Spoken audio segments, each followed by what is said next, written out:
Assalamualaikum warahmatullahi wabarakatuh. Bertemu lagi dalam video saya kali ni. Sekejap, mikrofon tak betul. Okey. Untuk video kali ini adalah sambungan daripada video panduan menulis skrip saya hari tu. Hari tu saya ada bagi tahu kan, next video saya akan menceritakan mengenai macam mana nak dapat idea. Okey, berkenaan dengan idea ni, ianya agak subjektif sikit lah sebab lain penulis, lain cara dia. Okey, tidak sama. Kemungkinan macam cara saya, mungkin cara orang lain tak boleh macam tu. Ada orang tanya saya, ada juga orang tanya saya, "Oi, macam mana ya dapat idea nak tulis skrip panjang-panjang, idea cerita ni semua kan?" Kadang tu saya susah nak cerita. Lagi satu dari segi penulisan skrip ni, anda memang kena ada bakat lah untuk menulis. Sebab apa? Benda ni benda kreatif, bukan benda teknikal. Okey, idea ni benda teknikal. Idea bukan benda teknikal. Okey. Dari segi tulis skrip macam yang lepas ni saya ceritakan, panduan asas menulis skrip itu adalah teknikal. Bila masuk idea, ia adalah satu benda yang anda kena berfikir. Okey. Macam-macam lain orang lain caranya dapat idea. Ada yang kena duduk dekat pulau dapat idea terus tulis. Ada yang kena macam nak kena pemandangan yang indah baru dapat idea tulis. Kadang-kadang orang ingat idea tu boleh petik je macam tu. Tak, idea tu kita kena develop. Okay. Jadi untuk saya tak perlukan pulau ke apa semua. Sebab macam mana pun saya kena buat kerja kat meja ni juga. Sebab saya pakai iMac. Tengok ni, saya pakai iMac. Gila nak bawa ke pulau nak iMac ni, mantap lah kan. Jadi untuk mendapatkan idea untuk saya, cara-cara untuk saya mendapatkan idea, mungkin cara orang lain, saya boleh bagi tips lah. Antaranya, apabila saya mendapat idea untuk menulis satu cerita tu, kadang-kadang dia lintas je dalam fikiran saya. Tiba-tiba dia melintas. Apabila dia melintasnya idea tu, saya tak tunggu masa yang lama. Kalau saya tengah memandu pun, saya akan berhenti tepi, saya type dulu. Sebab apa? Bila kita lupa, kita tak type benda tu akan hilang. Jadi kalau benda tu macam idea tu datang je terus, saya cepat-cepat type. Tak kisahlah nak type benda. Dan apabila saya menaip tu, tidak semestinya saya perlu mengikut urutan cerita. Kadang kita type apa point yang kita ada, apa konflik yang kita ada, kita tak perlu pun susun masa tu kan. Sebab apa? Untuk saya ni kadang-kadang scene-scene yang datang tu, dia datang tiba-tiba je. Jadi cara saya buat, apa yang saya dapat, saya type je dulu. Saya tak fikir scene tu kat mana ni. Saya type sahaja dahulu. Apa yang terfikir saya type. Okey, selepas daripada itu, apa yang saya type yang dah tidak ikut susunan, barulah saya menyulam cerita itu. Saya menaipkan dia satu sinopsis yang panjang. Maksudnya yang panjang sini macam saya cakap sebelum ni, untuk sinopsis kita cukup setakat maksimum 3 muka surat dan minimum 1 surat setengah. Itu keperluan untuk kita hantar ke stesen TV. Sebab memang hantar stesen TV, jangan hantar sinopsis tu panjang-panjang, tak ada siapa nak baca. Mereka nak baca benda yang ringkas, yang padat.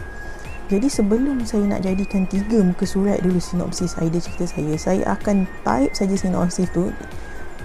Sebenarnya consider bukan sinopsis, sebab saya akan type cerita tu, type tanpa saya berfikir berapa muka surat. Biarlah dia nak jadi berapa muka surat tu, type dulu. Sebab idea tengah ada, dia type dulu. Jangan tersekat dengan 3 muka surat. Dan juga saya tidak akan tersekat dengan terlihat structure, dan saya tidak akan tersekat untuk fikirkan pasal message. Message ni pun satu hal. Sebab bila kita tulis cerita ni, orang tanya, "What? Apa message anda dalam cerita ni? Apa message anda dalam cerita ni?" Okey, berkenaan dengan message ni, message cerita ni, dulu saya ada seorang pensyarah lah yang mengajar saya tak nak sebut nama lah, ada arwah lah pun. Dia cakap persetankan semua message tu. Saya tak nak sebut nama dia. Sebab dia kata message tu, once you buat cerita, dia akan datang. Jangan risau. Okey, bila saya dah menaip satu sinopsis tu yang saya tak fikir berapa muka surat, selepas itu barulah saya ringkaskan dia menjadi, orang cakap, sepadat-padat tidak untuk kita, keperluan kita lah untuk hantar ke stesen TV. Macam tu lah kan. Tapi yang panjang tu jangan buang, sebab panjang tu nantilah yang membantu kita untuk menulis skrip tersebut.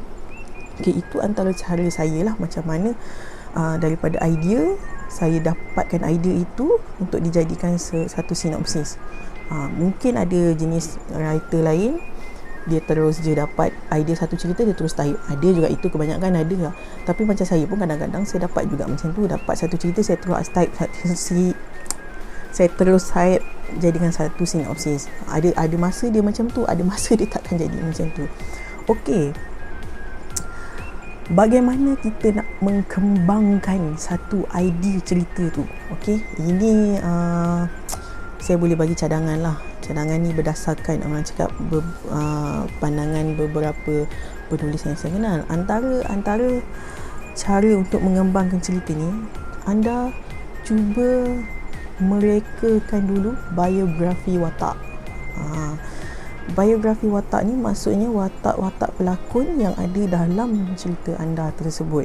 Sebab apa? Kita juga sedia maklum, dalam setiap drama TV fiction ni, watak itu memainkan peranan yang menjalankan cerita tersebut. Macam contoh saya ambil contoh Megah Holding ni lah. Cerita-cerita Megah Holding ni memang selalu orang sebut. Okey, watak Tan Sri Megah Holding ni, macam mana kita dicerita? Okey, Tan Sri Megah Holding, dia seorang pemilik syarikat Megah Holding yang berjaya dengan perniagaannya berbilion-bilion ringgit. Dalam masa yang sama, dia mempunyai sikap yang angkuh bongkak dan dia ingin mengkahwinkan anak lelakinya dengan anak dia punya sahabat, iaitu Tan Sri Jaya Berhad. Okey, untuk mengembangkan lagi perniagaannya. Dalam pada itu, dia pun juga mempunyai niat untuk merampas perniagaan Tan Sri Jaya Berhad. Macam itulah lebih kurang. Kita cuba menceritakan tentang watak Tan Sri Megah Holding ni dulu. Kita binakan watak dia. Selepas itu kita binalah pula watak Tan Sri Jaya Berhad. Tan Sri Jaya Berhad pula adalah seorang ahli perniagaan yang mengikut syariah. Dia ingin perniagaan ni lagi maju daripada Megah Holding. Megah Holding ni pula ada sikap iri hati. Jadi dia tahu benda tu, dia tak kisah. Okey, dia juga ingin mengahwinkan anak dia dengan anak Tan Sri Megah Holding. Macam tu bila kita menceritakan biografi tentang latar watak tu, secara tak langsung kadang-kadang kita sudah mempunyai jalan cerita daripada watak itu. Okey, daripada biografi watak juga, anda cuba mencipta latar cerita watak itu. Kalau kita bercerita pasal cerita Tan Sri Megah Holding dan Jaya Berhad, dah confirm lah cerita pasal perniagaan. Tapi perniagaan apa? Katakanlah perniagaan itu melibatkan pembekal kapal terbang, perniagaan orang cakap antara syarikat penerbangan. Tan Sri Megah Holding penerbangan ini, Jaya Berhad penerbangan ini. Perniagaan Jaya Berhad lagi maju daripada Megah Holding. Latar ceritanya macam mana? Jaya Berhad punya latar perniagaan lebih kepada ketenangan, orang kata syariah apa semua, tapi Megah Holding lebih kepada yang huha-huha lah, yang jenis nak bersosial macam tu. Kita menciptakan latar cerita tu daripada latar cerita yang kita dah sedia tu. Selepas itu kita akan dapat main plot cerita. Jadi main plot cerita ini adalah daripada Megah Holding dengan Jaya Berhad. Megah Holding ingin merampas perniagaan Jaya Berhad dengan menggunakan kuasa dengan mengkahwinkan anak mereka berdua, dengan niatnya nak merampas perniagaan. Itulah main plot dia. Contoh kan, contohnya daripada main plot yang kita dah pegang, kita ciptakan pula subplot cerita itu. Subplot cerita itu mungkin daripada syarikat Jaya Berhad, dia sekretari dia tahu mengenai rampasan yang cuba dilakukan oleh ini. Di Megah Holding pula ada seorang yang orang kata pegawai dia yang juga ingin merampas Megah Holding itu daripada itu. Tapi bagaimana macam itulah kita menceritakan subplot cerita, kerana subplot cerita ni lah yang membantu, yang menaikkan main plot cerita tersebut. Okey, daripada main plot tersebut kita dah ada subplot, kita dah ada main plot, konflik automatik akan tercipta daripada situ. Daripada watak tu konflik tu dah tercipta dah sebenarnya. Konfliknya apa? Itulah nak rampas perniagaan. Konfliknya lagi nak kahwinkan anak diorang ni, tapi anak tak suka. Anak perempuan Megah Jaya Berhad ni tak suka. Yang Megah Holding ni memang nak sebab dia nak perniagaan. Tiba ada perempuan lain pula nak mengurat anak Megah Holding. Benda tu konflik dah ada dah semua benda tu. Jadi daripada apabila anda mencipta watak, anda mencipta latar cerita, anda ada main plot, anda ada subplot tu semua, dah ada konflik, maka di situ dah terlahirlah satu cerita yang anda boleh buat. Itulah dia. Lebih kurang macam itulah bagaimana satu idea cerita tu boleh tercipta. Macam saya cakap tadi, lain penulis mungkin lain caranya. Mungkin ada penulis yang dah orang cakap memang ada nama, memang dia boleh tanpa sinopsis, tanpa treatment, dia boleh straight away type skrip.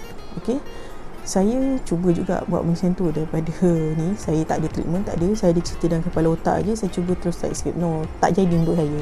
Dia memang stuck idea dia dekat situ. Sama lah juga kalau apa ni, ada juga setengah writer tu dia macam dia tak perlukan dia sinopsis dia okey, tapi dia tak perlukan treatment, dia hanya perlukan beats. Tu saya cakap, untuk jadi penulis ni, ada juga yang tanya pada saya, macam mana nak menulis tu. Saya susah lah nak cakap. Macam tadi saya bagi tahu apa yang boleh dipikirkan. Macam mana nak menulis ni sebenarnya memang bakat lah, itu je, bakat je. Tapi untuk menulis skrip ni, kita bukanlah nak buat satu penulisan yang ilmiah yang kena bahasa avant-garde, tak. Menulis ni, untuk skrip ni lagi mudah. Orang kata bahasa biasa, bahasa yang kita gunakan. Jadi saya harap dengan penerangan yang sedikit mengenai macam mana satu idea tu dikembangkan, dapatlah memberi orang cakap idea untuk anda lah, bagaimana nak mulakan menulis, membuat satu idea. Okey, video akan datang, saya tak tahulah, saya boleh cakap kot mengenai format nak buat proposal satu cerita untuk dihantar kepada pihak stesen TV. Okey, jadi saya sampai di sini sajalah untuk kali ini. Saya harap video ni dapat. Dan nak ujung-ujung ni stuck lagi pun dah azan, waktu tak tahu nak cakap apa dah. Okey lah, tak apalah, bye.